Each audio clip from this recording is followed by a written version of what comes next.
Hello YouTube and welcome back to another Dare to Game video. Today we're playing Mount & Blade Bannerlord, specifically the Realm of Thrones Total Conversion mod that brings the whole game into the Game of Thrones universe. We're going to be going through the best infantry units in the game. So these are heavy infantry designed for frontline combat. Sometimes they can also double as shock infantry, but you know, that's mostly just because of the specific design of all these units. So we're going to be ranking them from 10 to 1, 10 being the worst, 1 being the best, and we will consider armor, weapons, and stats. So let's just dive on in and start off with number 10. At number 10 we have the LORATHI MAZEKNIGHT. So this is going to be one from Essos, so the eastern part of the map, and it is going to be part of the noble troop tree. So like all noble troop trees, you can recruit them by heading to the villages bound to castles in that territory. So you go to the LORATH area and check at the LORATHI castles, and then look at the villages that are bound to them, and you should be able to recruit the noble troop tree. Then you level it all the way up to the top, which is the LORATHI MAZEKNIGHT. So this one is a really solid unit, as are all of the troops on this list. So not a whole lot of weaknesses here. Really solid and comprehensive armor, giving him excellent protection. The loadout is the tall heater shield, the broad arming sword, and the pike. Nothing to complain about of those three. Only downside is we have an empty slot that could have been used up with maybe a two-handed sword or axe or something, or throwing weapons. So it could be better, but as it is, it's quite good. Stat-wise, we have one-handed of 210, polearm of 220, athletics of 220. So very good unit. Obviously having a shield and high athletics and really good armor, as well as a polearm, makes them really good against cavalry, but also they have a sword and a high one-handed stat, so they're also really good against infantry and archers and such. And because, again, high athletics and heavy armor, it makes them very, very durable.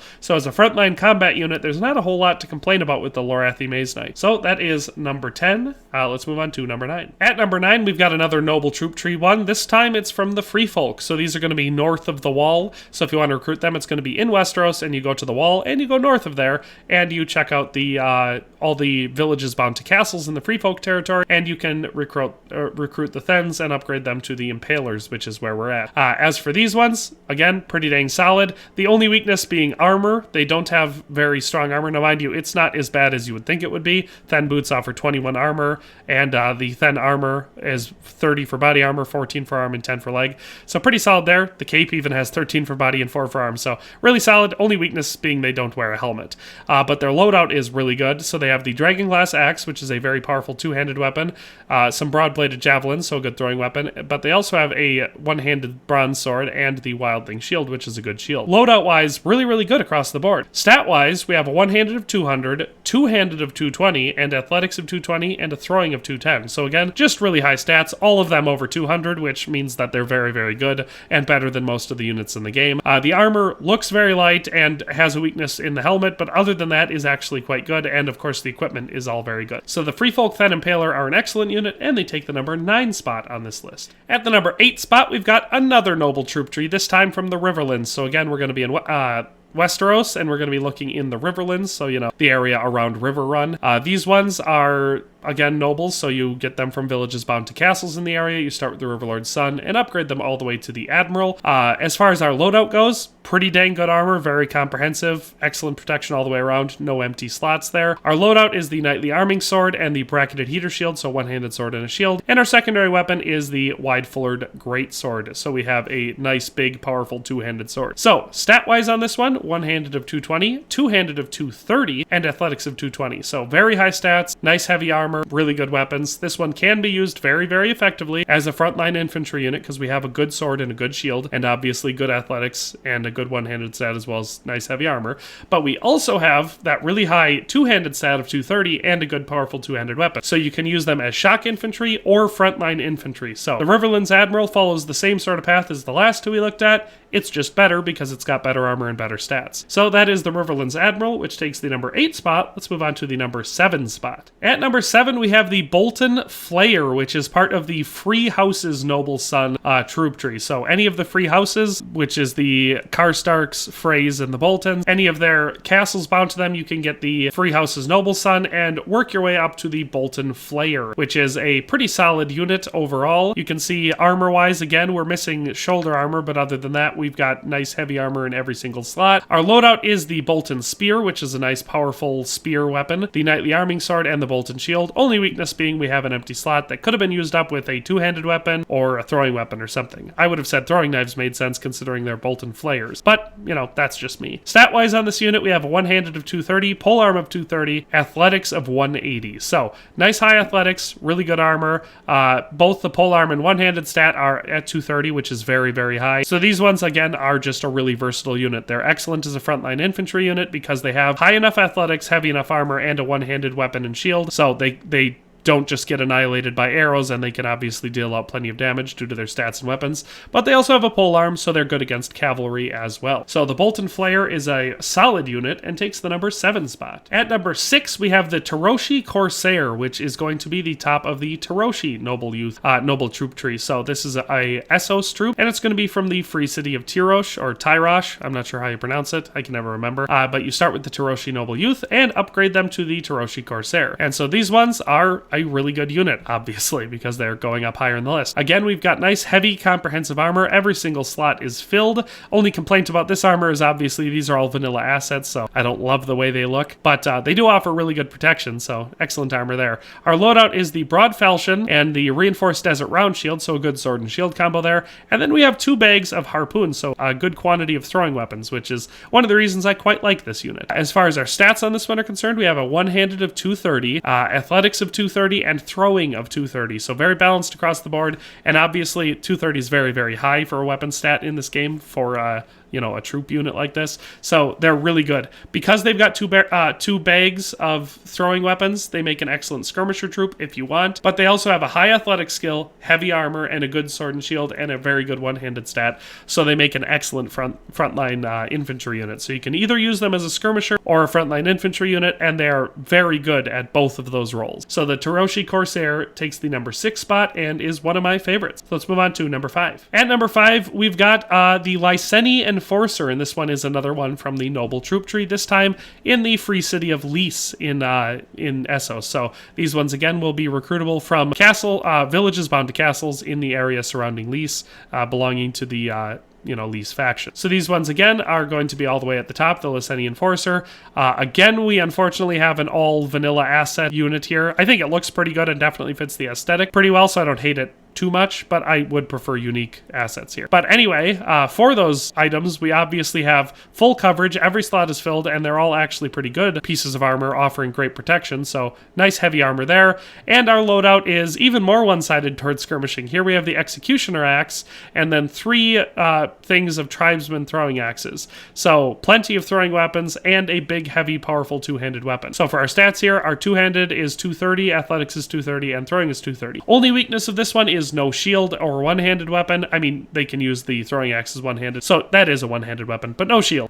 So that is a weakness and makes them less good at frontline infantry, but they're very good as shock infantry because they have a really high athletic, heavy armor, and a big, powerful two-handed weapon with a really good two-handed skill. So they're great at being shock infantry. If you want to be very aggressive with them, charge them, and break through the front line, they're excellent at killing other infantry units. The LYSENI Enforcer is a really good unit. I like them a lot, and they take the number 5 spot. At number 4, we're back to Westeros, this time the Iron Islands, with the IRONBORN KRAKEN. So this one is the top of their noble troop tree, so same spiel as all of the nobles for recruiting them, and you get to the Kraken once you upgrade them all the way. Here, we once again have very good and very comprehensive armor. Every weapon slot is filled, and all of them are excellent stat-wise, so very good items there. The loadout is the Druznik Lance, which is one of the best spears in the game, the Heavy Round Shield, which is a very good shield, offers great protection and high hit points, and the Veteran Warrior Axe, so we have an axe as our one-handed weapon. Only complaint is, again, we have an empty spot that could have been filled with a two-handed weapon or some throwing weapons or something. Our stats on this one are one-handed of 230, polearm of 230, athletics of 230, and that's it. So balanced 230s across the board with solid weapons and very heavy armor makes the IRONBORN KRAKEN an obviously really good unit. They have a lance, so they're very good against cavalry, but they also have a big heavy shield, high athletics, heavy armor, and a good axe, which makes them very effective against other infantry. So the IRONBORN KRAKEN is another one of my favorites, and they take the number 4 spot. So at number 3, we have the Dornish Viper. So again, part of the noble troop tree, this time for Dorne, so all of the areas to the far south in Westeros, which is, encompassing like Starfall, Sunspear, that type of area, the desert of Westeros. And And here we've got really solid stuff. So very, very good armor across the board. Comprehensive, fills every slot, and all of them have good stats. The loadout is also quite good, one of my favorites. So we have the Manavlion polearm, which is a very good polearm. The curved round shield, horseman javelin, and the long fine steel scimitar. So very good stuff there. We have a polearm, we have a one-handed weapon and a shield, and we have throwing weapons. So you hit all of my marks for a good infantry unit. Stat-wise, we have one-handed of 210, polearm of 240, athletics of 230, and throwing of 230. So very, very good stats all the way across the board. Obviously, high athletics and good weapon stats, as well as good weapons and heavy armor, makes you a very, very good infantry unit. And like I said, they have a polearm, so they're good against cavalry. They have a sword and shield, so they're good against infantry. And they've got throwing weapons, so they've got some ranged versatility. So the Dornish Viper is an excellent unit, and they take the number 3 spot. At number 2, we're heading back over into Essos for this one, and it is the Unsullied Unbroken. So you can see this is part of the Giscari noble troop tree. So if you go to the area of Old Gis, which is pretty close to Valeria in the far east of Essos, you can go to their castles, and then you check the villages that are bound to those castles, and you can do their former slave and upgrade them all the way to the Unsullied Unbroken. And these are obviously very good units. It's something that I enjoy about this mod. They actually make the Unsullied units very, very good. It's something that some mods fail to do, and even the TV show failed to do, because they're supposed to be legendary as far as infantry goes, and in the show they just kind of get killed as peasants all the time. As for our loadout here, pretty dang good. We are missing shoulder armor, but the armor that we do have offers excellent protection, and even though it looks very light, you can see we've got 22 for leg, 20 for arm, 36, 10, and 10, and then 38 for the helmet, so very, very good armor across the board. Equipment is also very good and very balanced. We've got the Spatha, the Unsullied Spear, the Unsullied Shield, and the Horseman Javelin, so again, you're hitting all of the marks I like. You have a javelin against cavalry, you've got a sword and shield against infantry, and you've got throwing javelins, so excellent stuff there. Stats for this one are great. We have one-handed of 240, polearm of 250, athletics of 250, and throwing of 240, so insanely high stats. Excellent loadout, really good armor. Again, it's just going to be a solid infantry unit for any use. So yes, the Unsullied Unbroken is probably my all-around favorite. Well, it can't be my favorite because number 1 obviously just is the best. So yes, the Unsullied Unbroken takes the number 2 spot. Let's move on to number 1. And at number 1, we've got a ridiculous unit, the Giant. And now this one is crazy good. Now it's relatively hard to recruit because they're pretty rare, but it's the Giant. It's part of the FREEFOLK area, so you can recruit these from up north in north of the wall of Westeros. So they're pretty rare, but if you get them, they're definitely worth holding on to because they're an insanely good infantry unit,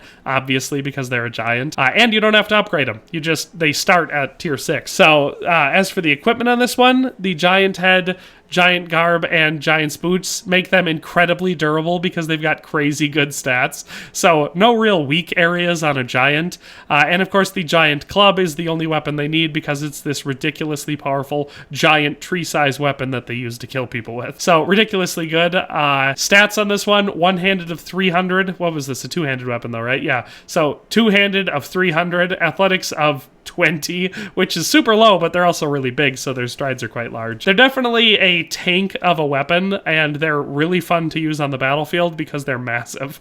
So yeah, the Giant takes the number 1 spot. You can't really build up a huge army of Giants, but any of them that you can get into your army make a huge difference in combat. So yes, the Giants take the number 1 spot, but obviously the Unsullied, Unbroken, and Dornish Vipers are really close afterwards. So that is it for all of the infantry units, the best 10 infantry units in Realm of Thrones. Hope you enjoyed this video, hope you found it useful, but that's all for today, and we'll see you next time. Thanks for watching another Dare to Game video. If you liked this video, please leave a like and a comment. If you haven't already, be sure to subscribe to the channel.